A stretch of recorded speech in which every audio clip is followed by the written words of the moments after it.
Hello दोस्तों, welcome to my channel Hema's positive planet. मैं हूं आपके साथ हेमलता। मिलती रहे अपने हिस्से की खाद, पानी और धूप, और आती रहे सांस लेने लायक हवा, तो खिले रहते हैं संबंधों के पौधे। जी हाँ दोस्तों, संबंधों के पौधों को खिलाए रखने के लिए उन्हें सींचना पड़ता है प्रेम, त्याग, विश्वास और समर्पण से। और अगर ये सब रिश्ते में नहीं होता है तो रिश्ते कन्वर्ट हो जाते हैं टॉक्सिक रिलेशनशिप में।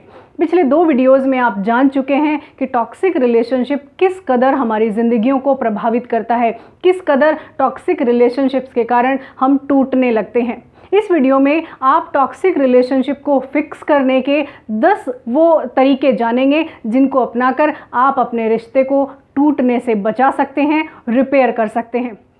तो चलिए शुरू करते हैं। दोस्तों, रिश्तों में बहुत कुछ ऐसा होता है जो यूनिक होता है। हर रिश्ते में कुछ ना कुछ अलग होता है, हर रिश्ता यूनिक होता है। लेकिन कुछ तरीके ऐसे हैं जिन्हें अपनाकर बिगड़े हुए रिश्तों को सुधारा जा सकता है। तो अगर रिश्ता टॉक्सिक रिलेशनशिप में कन्वर्ट हो गया है, यानी इतना ख़राब रिश्ता हो गया है कि दम घुटने लगा है, तो इन तरीकों पर काम करना बेहद ज़रूरी है। और ये 10 तरीके आपके ज़रूर फ़ायदे के होंगे दोस्तों।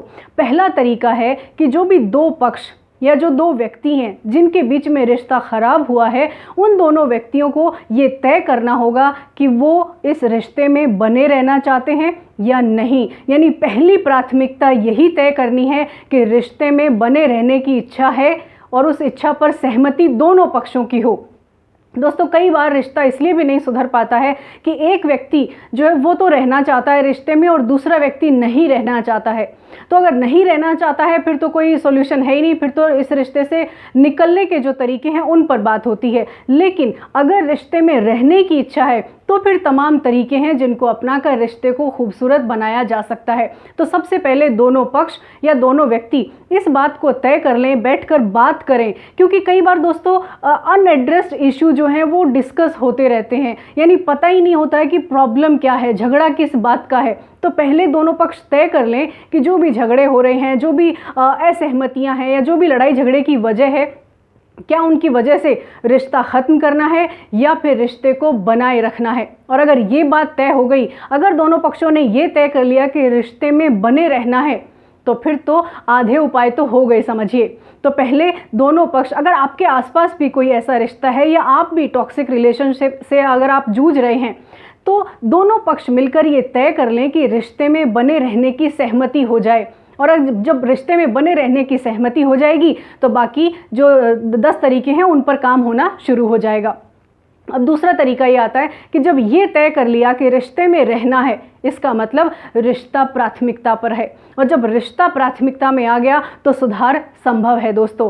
फिर उसके बाद जो दूसरा स्टेप है वो ये अपनाना है, इन्वेस्टमेंट करना है रिश्ते में, यानी विलिंगनेस टू इन्वेस्टमेंट। ये भी दोनों पक्षों को बराबरी से करना होगा। भाई, रिश्ता जब 2 या 2 से ज़्यादा लोगों के बीच में है तो दोनों पक्षों की बराबर जिम्मेदारी होगी कि नहीं होगी। तो दोनों पक्ष इस बात पर सहमति करें कि हम अपने अपने हिस्से का इन्वेस्टमेंट करेंगे। अब ये इन्वेस्टमेंट को आप कैसे समझेंगे? भाई, आप मनी इन्वेस्ट करते हैं अपने फ़ायदे के लिए, अपने प्रॉफिट के लिए, क्योंकि आपको पैसा कमाना है, उससे आपको प्रॉफिट लेना है। तो अगर रिश्तों को भी खूबसूरत बनाना है तो थोड़ा इन्वेस्टमेंट उनमें करना पड़ेगा। कैसे? आप डीप कॉन्वर्सेशन करें।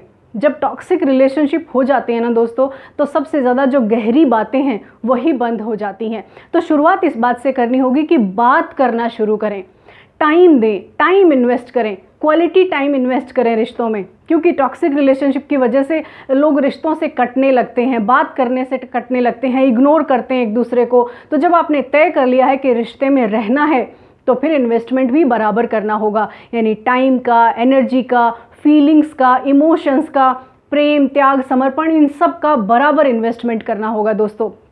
डीप कॉन्वर्सेशन इसलिए इम्पॉर्टेंट है क्योंकि जब डीप कॉन्वर्सेशन करते हैं ना तो उस कॉन्वर्सेशन में वो बातें समझ में आती हैं जिनको आप इग्नोर कर रहे थे, जो आपकी ज़िंदगी के लिए जुड़ी हैं। और अगर रिश्ता प्राथमिकता में है तो ज़रूर आप डीप कॉन्वर्सेशन को ज़रूर अपनाएंगे। डीप कॉन्वर्सेशन के दौरान एक बात आप ध्यान रखें कि जैसे आप पहले गुस्से में बात करते आए या आक्रामक व्यवहार आपका रहा है तो उसको आप नहीं दोहराएंगे, कूल और काम बने रहेंगे। जब भी बातचीत हो तो कोई पुराने इशू को लेकर फिर से झगड़ा ना करने लगे। तो इन्वेस्टमेंट के दौरान ये कमिटमेंट खुद के साथ करें कि मुझे इस रिश्ते को सुधारना है, तो मेरी बराबर की जिम्मेदारी है। अब बात आती है तीसरी कि जिम्मेदारी लें। किस किस चीज़ की जिम्मेदारी? अपने व्यवहार की जिम्मेदारी, अपने सेल्फ कंट्रोल की जिम्मेदारी। आप सेल्फ कंट्रोल रखेंगे, इस बात का कमिटमेंट अपने आप के साथ करें, दोनों पक्ष, कि अगर कोई भी बात होगी तो हम अपने आप को नियंत्रित रखेंगे। सेल्फ अवेयरनेस के लिए जो कुछ भी आप टेक्निक अपनाना चाहें, चाहे आप मेडिटेशन करें, योगा करें या प्राणायाम करें या फिर कोई बुक पढ़ें, आप जो कुछ भी करना चाहें आप उस पर काम करेंगे और बराबर तरीके से अपने पार्टनर को सपोर्ट करेंगे। क्योंकि जब आप सपोर्ट करेंगे तो दूसरे व्यक्ति को भी लगेगा कि ये रिश्ता उसके लिए भी उतना ही इम्पॉर्टेंट है जितना पहले व्यक्ति के लिए। तो रिश्ते में बराबर से जिम्मेदारी लें। जिम्मेदारी में एक और बात आती है घर की जिम्मेदारियाँ, या बहुत सारे ऐसे काम होते हैं बाहर के, उनकी जिम्मेदारियाँ। तो अपनी जिम्मेदारियों को तय कर लें।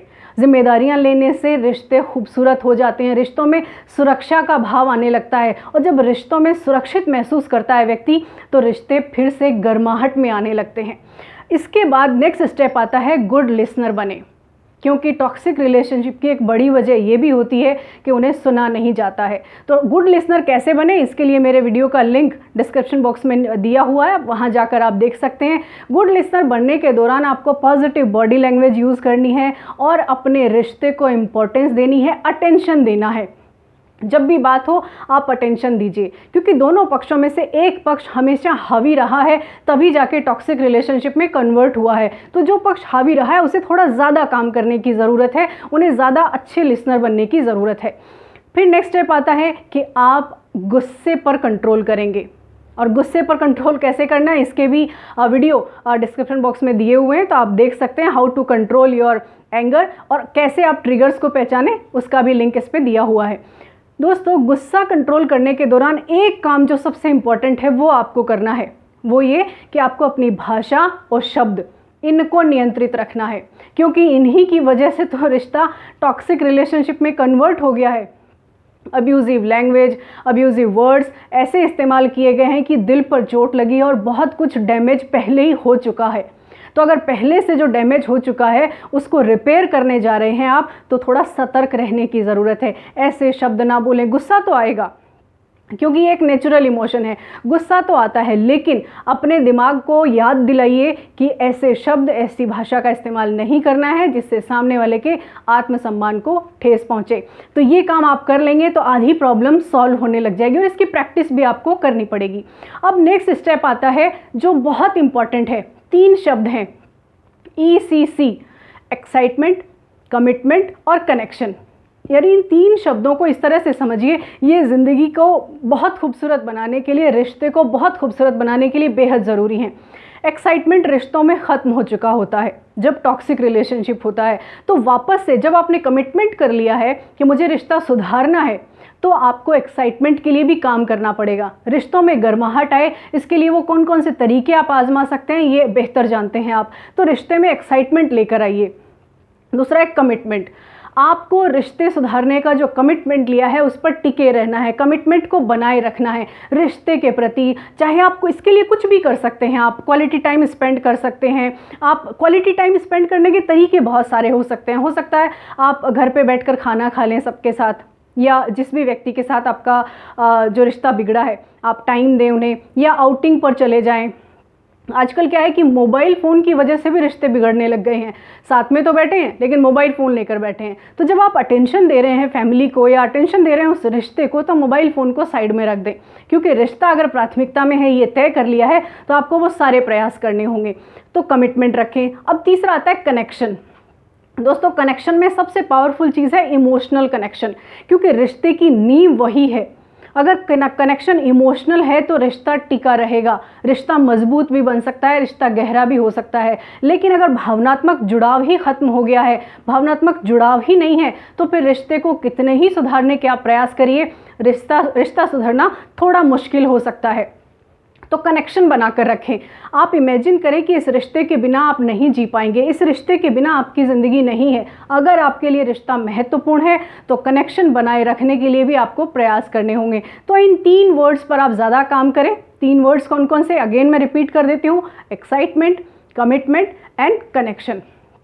अब नेक्स्ट बात आती है कि ये सारे तरीके आप अपना रहे हैं लेकिन फिर भी सॉल्यूशन नहीं निकल रहा है। भाई कई बार ऐसा होता है कि हम घर में बीमारी का इलाज करते हैं लेकिन ट्रीटमेंट नहीं कर पाते हैं, तो क्या करते हैं हम? जाहिर सी बात है हम डॉक्टर के पास जाते हैं। तो आपको भी अपने बिहेवियर के लिए या अपने रिश्ते को सुधारने के लिए अगर किसी की हेल्प लेनी है तो आप हेल्प लेने से ना चूकें।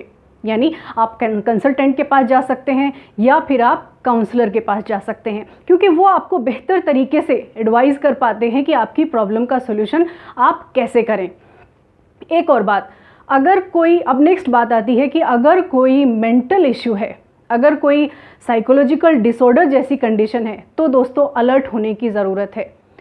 यानी मेंटल इश्यू और साइकोलॉजिकल कंडीशन जो है वो स्वास्थ्य के लिए हानिकारक है। तो अगर कोई टॉक्सिक रिलेशनशिप में रहने के दौरान ऐसी किसी स्थिति में पहुंच गया है तो उसके लिए ज़रूरत है किसी साइकोलॉजिस्ट या मेंटल हेल्थ प्रोफेशनल से बात करने की। और दोस्तों एक बात याद रखिए, जो अक्सर लोग नहीं करते हैं वो ये कि मेंटल इशू हो गया या कोई हेल्थ इशू हो गया तो उसको चलाते रहते हैं, यानी हेल्प नहीं लेते हैं। हम इमेज का सवाल बना सोच लेते हैं, लोग क्या कहेंगे, या लोगों को ये पता चलेगा अरे इसको तो कोई मेंटल प्रॉब्लम हो गई। दोस्तों शारीरिक बीमारी के लिए जब हम डॉक्टर के पास जाने से खुद को नहीं रोकते हैं तो फिर मेंटल हेल्थ के लिए क्यों रोक लेते हैं? तो सबसे पहले इसके लिए भी अवेयर होने की ज़रूरत है कि अगर कोई साइकोलॉजिकल ऐसी कोई प्रॉब्लम हो गई है तो हमें अप्रोच करना है हेल्थ प्रोफेशनल को।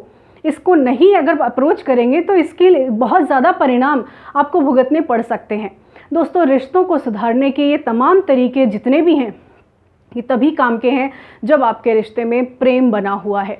दोस्तों प्रेम ही वो चीज़ है जो रिश्तों को मजबूत बनाता है, रिश्तों को गहरा बनाता है। एक पोएम आप लोगों से मैं साझा करना चाहती हूँ, उम्मीद है ये पोएम आपको पसंद आएगी। रिश्ते बंधे होते हैं संवेदनाओं की नाजुक डोर से, रिश्ते बंधे होते हैं संवेदनाओं की नाजुक डोर से, झुलसा देती है बेरुखी की आग, झुलसा देती है बेरुखी की आग मुलायम एहसासों को, और फिर टूटने लगते हैं नेह के धागे, और फिर टूटने लगते हैं नेह के धागे, और फिर उधड़ जाती है बुनाई घरौंदे की, और टूट जाता है आधार भरोसे का। पकड़ अगर ज़्यादा कसी हो, पकड़ अगर ज़्यादा कसी हो डोर पर तो खिंचकर टूट जाते हैं रिश्तों के मांझे। तो दोस्तों रिश्तों के मांझों को टूटने से बचाने के लिए जितने प्रयास हो सकते हैं वो प्रयास करिए, क्योंकि रिश्ते हैं तो हम हैं। दोस्तों ये वीडियो बस इतना ही। आपको कैसा लगा मुझे कमेंट बॉक्स में लिखकर ज़रूर बताइए। पसंद आया है वीडियो तो इसे लाइक शेयर और सब्सक्राइब ज़रूर करें, और मिलूंगी आपसे नेक्स्ट वीडियो में। तब तक के लिए खुद पर रखिए यकीन और बनिए किसी की उम्मीदों का उजाला। Thank you so much for watching this video.